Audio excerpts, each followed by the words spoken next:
नमस्कार साथियों। आज अपने साथ जो शख्सियत बैठे हैं वो है हिंदुस्तान की शान। जी हाँ, हिंदुस्तान की शान, कबड्डी के सुपरस्टार या यूं कहें कि भारतीय कबड्डी के जो है एक चमकते सितारे जिन्होंने कबड्डी को एक नई पहचान दी, प्रदीप जी नरवाल, जो कि हरियाणा के निवासी है। आज अपने यहाँ डीडवाना आगमन पर मैंने सोचा कि युवाओं के प्रेरणा स्रोत जो है इनकी कुछ ऐसी चीजें आपको रूबरू करवाते हैं जिससे युवा साथियों को बहुत सारी चीजों में यह जिंदगी में नई प्रेरणा मिले। तो प्रदीप जी नरवाल के बारे में अनछुए पहलू हम इस पॉडकास्ट में जानने का प्रयास करेंगे, जिससे जो युवा साथी है तैयारी करते हैं, चाहे खेल की कर रहे हो या अपने कैरियर बनाने की कर रहे हो, तो इनसे बहुत सारी चीजें आपको सीखने को मिलेगी। तो स्वागत है सबसे पहले प्रदीप जी आपका डीडवाना शहर में। थैंक यू भाई। तो देखिए, जानते हैं कि एक ऐसा नाम जिसने बहुत कम समय में, बहुत छोटी उम्र में, हम कह सकते हैं पूरे हिंदुस्तान में अपना परचम लहराया है। कबड्डी के जो है इन्हें डुग्गी किंग कहा जाता है, और एक ऐसी रेड इन्होंने मारी थी कि आज तक कबड्डी के इतिहास में कोई भी ऐसा प्लेयर नहीं हुआ है कि इस प्रकार की रेड इसने मारी है। ना तो कभी पहले मारी होगी, ना आगे ऐसी कोई रेड दे सकता है। तो जानते हैं प्रदीप जी नरवाल से कि जो आपकी कबड्डी है इसकी शुरुआती प्रेरणा आपको कहाँ से मिली, और एक किसान परिवार में आप पैदा हुए, तो शुरुआत में जो है आपका टारगेट क्या था, किस क्षेत्र में जाने का था?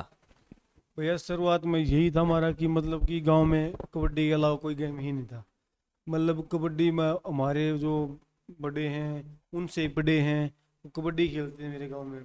यही था कि पहले खेती करते थे, साथ साथ मतलब जो सीनियर प्लेयर थे हमारे वो लेके हमें ग्राउंड पे जाने लग गए। वहाँ से हम मतलब कबड्डी स्टार्ट कर दी थी। वही जैसे सरकारी सेवा में जाने का था क्या आपका? आप कह ले कि भाई नौकरी फौज वोज में लगूं मैं। नहीं, पहले तो यही था कि मतलब कि थोड़ा कबड्डी में खेल के अपने जॉब लग जाए कहीं, खेती से मतलब पीछा छूट जाए। यही था कि आर्मी तक सीमित थे। एकदम मतलब ग्राउंड लेवल से आप उठे हो। पिताजी किसानी का काम करते हैं? अब भी करते हैं, पहले भी करते थे, साथ में काम भी हम भी करवाते थे, अब भी करवा रहे हैं। किसानी परिवार है, मतलब नीचे से उठ के आया। नहीं, वो तो आपके वीडियो देखते रहते हैं। एक बार जो है स्प्लेंडर पर आपके कहीं जो है पैदल यात्रा आप करते हुए नजर आए थे। तो इससे पता चलता है कि एकदम जो है देश का सुपरस्टार बिल्कुल जमीनी धरातली स्तर से जुड़ा हुआ है। तो निश्चित रूप से किसानी परिवार से आते हैं। तो मतलब अचानक से जो है आप किस प्रकार से जो है भारत के सुपर स्टार बन के उभरे हैं, तो कुछ बताओगे? भाई यही था कि कबड्डी की से उभरे हैं हम। कबड्डी ने हमारे को बहुत कुछ दिया, जो सोचा भी नहीं था कबड्डी ने वो हमारे को दिया है। नाम दिया, पैसा दिया, फेम, सब कुछ कबड्डी ने दिया है। नहीं, कबड्डी एक के लिए खेलते एक ऐसा मोमेंट जहां से जो है लाइफ यू टर्न कर गई। यही था, प्रो कबड्डी था। जो मैं सेकंड सीजन में मैं सिलेक्ट हुआ था, फिर अगले सीजन में मैं पटना टीम में गया था। वहीं से लाइफ सेट हो गई और वहाँ से चेंज भी हो गई थी। अब तो जहाँ जाते हो तो आपके फैन फॉलोइंग खूब मिलते हैं कि हमारे डुबकी किंग आए हैं। कल यहाँ पर भी देखा था कि डीडवाना में किस तरीके से जो युवा साथी चाह रहे थे कि एक सेल्फी जो है प्रदीप के साथ हो जाए। तो प्रदीप जी, आप जैसे आजकल के जो युवा है वो क्या है कि अधिकतर जैसे फिल्म इंडस्ट्री के जो है अभिनेता है उनको अपना आदर्श मानते हैं, और खिलाड़ियों में यदि बात करें तो वो या तो प्रदीप नरवाल को जानते हैं, या राहुल चौधरी को जानेंगे, या सचिन तेंदुलकर को, या वीरेंद्र सहवाग को, या विराट कोहली को। इसके अलावा जो है 5-10 जो सुपर स्टार है उनके अलावा खेल के क्षेत्र में किसी अन्य खिलाड़ियों को नहीं जानते। वो क्या है, फिल्म इंडस्ट्री में या उन्हीं की रीलें देखने में ज़्यादा व्यस्त रहते हैं। तो युवाओं के लिए आप क्या कहना चाहेंगे कि खेल की तरफ रुझान कितना होना चाहिए उनका? देखो, कोई भी गेम है आप उसको लेके चलोगे तो कोई भी स्पोर्ट्स है मतलब उसमें अपनी पूरी रुचि दिखाओ। और आज के टाइम पे स्पोर्ट्स मतलब किसी से नीचे नहीं रह रहा। आप देखोगे तो प्रो कबड्डी देख लो, मतलब कितने ऊंचे लेवल तक गई। आईपीएल के बाद ही प्रो कबड्डी इतने ऊंचे लेवल तक गई है। तो यही बोल रहे हैं कि मतलब जो भी काम करे अपने दिल से करे, अपनी मेहनत करके अपना घर वाले का नाम, अपना नाम ऊपर करे। नहीं, खेल के क्षेत्र में मतलब एक तो होता है व्यक्तिगत गेम, एक होता है टीम गेम, जिसमें कि भाई पूरी टीम का सपोर्ट चाहिए होता है। एक इंडिविजुअल गेम जिसे अपन बोलते हैं कि जैसे नीरज जी चोपड़ा है, एक सिंगल गेम। तो किसमें व्यक्ति ज़्यादा बेटर कर सकता है वैसे? देखो, सिंगल गेम तो अपना खुद का लिए जो अपन हम खुद कर सकते हैं वही लेके पाएंगे। और ज्वाइंट गेम है, उसमें आप मतलब एक नहीं कर पाए तो दूसरा कर दे, दूसरा नहीं कर पाए तीसरा कर दे। ये ज्वाइंट गेम वैसे ये भी अच्छा है। तो सिंगल गेम सबसे बेस्ट रहता है, उसमें मतलब किसी की मतलब जरूरत नहीं पड़ती है, खुद से करना पड़ता है सब कुछ। नहीं, ऐसा देखा है कि जिस टीम में प्रदीप नरवाल खेलते हैं तो वहां पर टीम गेम से ज़्यादा जो है व्यक्तिगत सोच ज़्यादा नज़र आता है कि एकमात्र वन मैन आर्मी की तरह जो है आप रेड मारते हो। मेरे को ज़्यादा जो है कबड्डी में रुचि नहीं है, लेकिन जब आपका नाम शुरुआत में सुना कि इस प्रकार का जो है भारतीय कबड्डी का एक स्टार है जिसका जो खेल है देखते ही बनता है, उसके बाद मैंने रुचि लेना शुरू किया और वाकई में ही जो आपका खेल है वो बहुत शानदार है। आप एक दो टूर्नामेंट में हमारे गांव के आसपास भी आए थे, वहां पर मैंने लाइव आपका गेम देखा था। तो जैसे कबड्डी में कैरियर कोई बंदा या बनाना चाहता है, छोटा प्लेयर हो, तो उसको कुछ प्रेरणा देना चाहोगे आप? हाँ, यही तो कहेंगे कि मतलब देखो, गांव में नहीं खिला रहा कोई सीनियर प्लेयर है, गांव में प्रैक्टिस नहीं कर रहा है, कोई अकेडमी बहुत हैं, वहाँ से आप मतलब ज्वाइन कर सकते हो कबड्डी को, वहाँ से अपना करियर स्टार्ट करो। कि मतलब बहुत अच्छे अच्छे कोच हैं, एकेडमी भी अच्छी अच्छी हैं, तो आप वहाँ जाओ, उनसे जाके बातें करो, प्रैक्टिस करो, हर एक चीज वहाँ से अपना करियर स्टार्ट करो, यही बोलना चाहेंगे।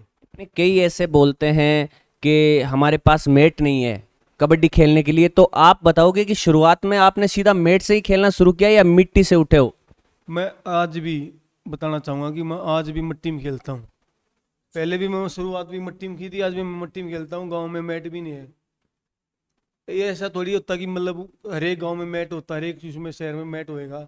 तो ये मिट्टी में सा गेम है, मिट्टी में खेलो, मिट्टी में खेल के जाओगे, आप मैट पर जाओगे तो उसमें आपको स्पीड भी अलग ही मिलेगी। हम भी प्रो कबड्डी आने बाद मैट में खेले, नहीं तो मिट्टी में खेलते थे। अब भी गांव में एकेडमी है, या मैंने एकेडमी अभी नई ओपन की 1 तारीख से, तो वो उसमें भी अभी मिट्टी या ग्राउंड है। चलो उसमें अब तो ज़्यादा फैसिलिटी होगी, अब दोनों मिट्टी का भी हो जाएगा, मैट का भी हो जाएगा। तो 1 तारीख से मैंने कबड्डी ओपनिंग करी थी, तो वहाँ ये एशआर में लाडुआ है, गांव है, गौशाला के अंदर बहुत ही अच्छी एकेडमी मतलब ओपनिंग की है।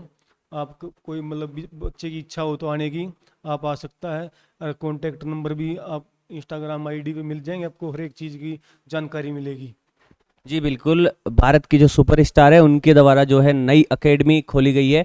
तो कोई भी जो है खिलाड़ी अपना कबड्डी में करियर बनाना चाहता है तो प्रदीप भाई की एकेडमी में आप इनसे खुद से जो है ट्रेनिंग ले सकते हैं। देखिए प्रदीप भाई, मैंने बहुत सारी जो है जगह ये देखा है कि मतलब युवाओं की ये जानने की इच्छा होती है कि इतना बड़ा सुपरस्टार जो है आखिर कौन सी कक्षा तक पढ़ा है या पढ़ाई कितनी कर रखी है?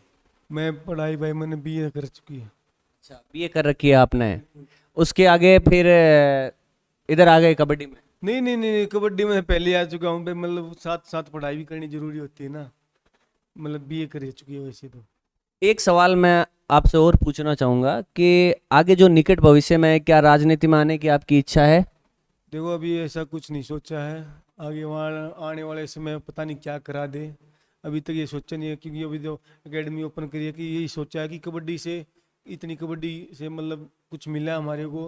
अब कबड्डी से मतलब दूर नहीं जाने की कोशिश करेंगे, कबड्डी के साथ जुड़े रहेंगे। मतलब हम नहीं खेल रहे तो बच्चों को सिखाएंगे कुछ ना कुछ। नहीं, प्रदीप नरवाल को ऐसे देखा है कि कभी जो है अपने दर्शकों को एक सुपरस्टार वाली फीलिंग उन्होंने नहीं दी है। एक आम जैसे इंसान होते हैं उस तरीके से अपने जो है प्रशंसकों के सामने पेश आते हैं। तो क्या अभी आपको खुद को ऐसे फीलिंग आई है अंदर से सुपरस्टार वाली कभी? नहीं नहीं नहीं भाई, कोई भी मतलब कि फैन आ रहा है उसकी, वो अपनी इज्जत कर रहा है तो हमने भी उसकी इज्जत करनी चाहिए। तो यही सोचा आज तक हमने, कभी अपना घमंड में नहीं रहे कभी किसी चीज़ के कि मतलब आज तू ये बन गया वो हो गया। नहीं, हम भी नॉर्मल इंसान से उनसे पहले अब मतलब अच्छा खेल गए, हमारा नाम हो गया इतना अच्छा, प्रो कबड्डी ने वो हमारा को लेवल दे दिया। तो हम भी पहले ये ऐसे थे, आप जैसे आप हो और हैं, तो उनसे घमंड क्या करना, किसी चीज़ का घमंड नहीं करते। हम तो आगे भी यही बोले किसी को मतलब कोई भी नहीं करना चाहिए घमंड, क्या पता कौन कितना ही बड़ा है, कोई भी बन सकता है। फिर उस आप उस टाइम पे आप उसको घमंड करके दिखाओगे, वो आपसे ही बड़ा बन जाएगा, तो आपको क्या बीतेगी। तो यही सोच, सभी को यही सोचना चाहिए कि घमंड अपना अलग रखे, अपना भाईचारे में अपना मतलब फैंस के हिसाब से रहे। बिल्कुल, देखिए गांव का प्रदीप जो है देश का डुबकी किंग बन के उभरा, लेकिन आज भी इनके व्यवहार में इतनी शालीनता है, आप मिलोगे तो यकीन मानिए कि आपको ऐसे लगेगा कि गांव का कोई दोस्त ही है, ना कि कोई देश का जो है सुपरस्टार है। तो मैं आखिर में ये कहना चाहूँगा आपको कि जो युवा है उनको क्या संदेश देना चाहते हो कि मतलब अधिकतर युवा आजकल है नशे के लत में आ गए हैं। जो नशा है वो आपके खासकर इधर वाले अपन बात करें तो पंजाब हरियाणा और उत्तरी राजस्थान में तो बहुत ज़्यादा फैल रहा है। तो नशे से दूर, जैसे आपके मसल्स दिख रहे हैं, एकदम फिट बॉडी है, ये दूध की बनी हुई बॉडी है, मिट्टी में खेली हुई बॉडी है, तो युवाओं को क्या प्रेरणा देंगे आप? यही देना चाहेंगे कि मतलब आप कोई भी गेम नहीं कर रहे, आप पढ़ाई कर रहे हो, तो ये है कि मतलब कि आप है ना थोड़ी बहुत मेहनत करके आओ अपने शरीर के लिए, अपने खुद के लिए, फिटनेस के लिए। और नशे से मतलब दूर रहो, अपना करियर, कोई ना कोई करियर में काम वो करो, करियर स्टार्ट करने की अच्छा सोचो। पढ़ाई करे तो पढ़ाई में करो, कोई पोस्ट करे उस पोस्ट में आप मतलब अपना जीत जान लगा के अपने घर वालों को मतलब ये दिखाओ कि हमने, आपने ये हमारे को ये बोला था कि ये करके दिखाओ, हमने करके दिखाया। तो नशे से दूर रह के अपना काम करिए अच्छी तरह। हमारे राजस्थान में प्रदीप भाई ऐसा होता है कि अधिकतर जो परिवार वाले हैं वो बोलते हैं कि खेलों में कुछ नहीं रखा, आप पढ़ाई करो, नौकरी लगो और अपना कैरियर सेट करो। हरियाणा में जो है हमें प्राउड होता है कि हर दूसरा खिलाड़ी जो देश का है हरियाणा से निकलता है। तो एक बात आप परिवारजनों वालों के लिए क्या कहना चाहेंगे कि अपने जो बच्चे हैं उनको पढ़ाई के साथ साथ खेलों की ओर भी अग्रसर करना चाहिए या नहीं करना चाहिए? देखो घर वालों की अच्छी बात है, पढ़ाई भी बहुत जरूरी है। पढ़ाई बिना आप कितने बड़े कुछ बन जाइयो, आपने मतलब कि कबड्डी मेरे को लगा लो आप, मैं मतलब बथेरी कबड्डी खेल ली है, नाम भी है सब कुछ है। पढ़ाई पे मैंने अभी याद आती है कि मतलब पढ़ाई भी जरूरी है। कहीं जाता हूँ वहाँ को बोलता है तो उसको समझ में भी आती, बोल तो नहीं सकते, समझते नहीं तो बोलेंगे कैसे। तो पढ़ाई भी बहुत जरूरी है। उसके साथ साथ आप पढ़ाई भी कर सकते हो और स्पोर्ट भी करोगे तो उससे अच्छी बात क्या है। पढ़ाई में अच्छा नहीं कर पाओगे तो स्पोर्ट्स में अच्छा कर पाओ, तो उससे बेटर कोई अच्छा है नहीं।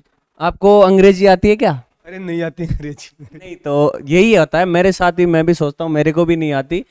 कि हम सोचते हैं कई बार जैसे कोई विदेशी कोच होता है आपके, आप स्ट्रेटजी बनाते हो, जैसे ही टाइम आउट होता है तो उसके बीच में कोच समझाता है, तो आप क्या समझते हो? बिल्कुल होता है, क्योंकि एक दो ईरान का कोच था, मतलब कि और कोच आते हैं। और हमारे मेरे साथ तो कभी ऐसा बना नहीं।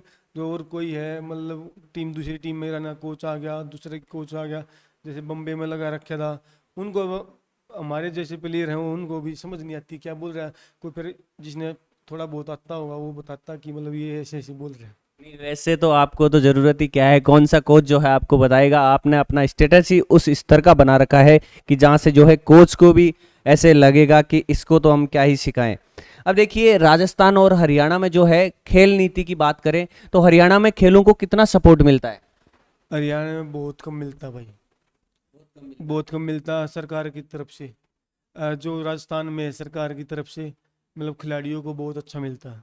राजस्थान में मतलब खिलाड़ियों को अच्छा सपोर्ट मिलता है? मिलता है, मतलब मेडल लाओ नौकरी पाओ आपके यहाँ हाँ, यहाँ। 2% यहाँ पे आरक्षण है हाँ नौकरी हाँ, में। मतलब आपके यहाँ अच्छा, ये अच्छा बना रखे हमारे को। वैसे देखो हरियाणा में इंडिया लेवल तक खेल गए हैं, आज तक कोई नौकरी या कुछ वो नहीं आया, तो क्या अच्छा हुआ। अच्छा, तो ये 2% कोटा नौकरी में वहाँ नहीं है? ये सारी अभी आपके पास सरकारी नौकरी नहीं है? नहीं, मतलब सरकार ने, हरियाणा सरकार ने कुछ नहीं दिया ना अभी तक। अच्छा, सेंट्रल गवर्नमेंट है। सेंट्रल गवर्नमेंट से भी कुछ नहीं, हम तो अपनी खुद से लगे हुए हैं। अच्छा अच्छा अच्छा। तो ये है प्रदीप नरवाल, जो कि आप किसी परिचय के मोहताज है नहीं, हर युवा के जुबान पर रहते हैं। यदि कबड्डी में आपका इंटरेस्ट है तो इस नाम से निश्चित रूप से परिचित है, क्योंकि इंडियन कबड्डी की बात करें तो शुरुआत ही यहीं से होती है। तो बहुत बहुत धन्यवाद प्रदीप जी, आप अपने यहाँ पर पधारे। थैंक यू भाई, थैंक यू भाई। धन्यवाद।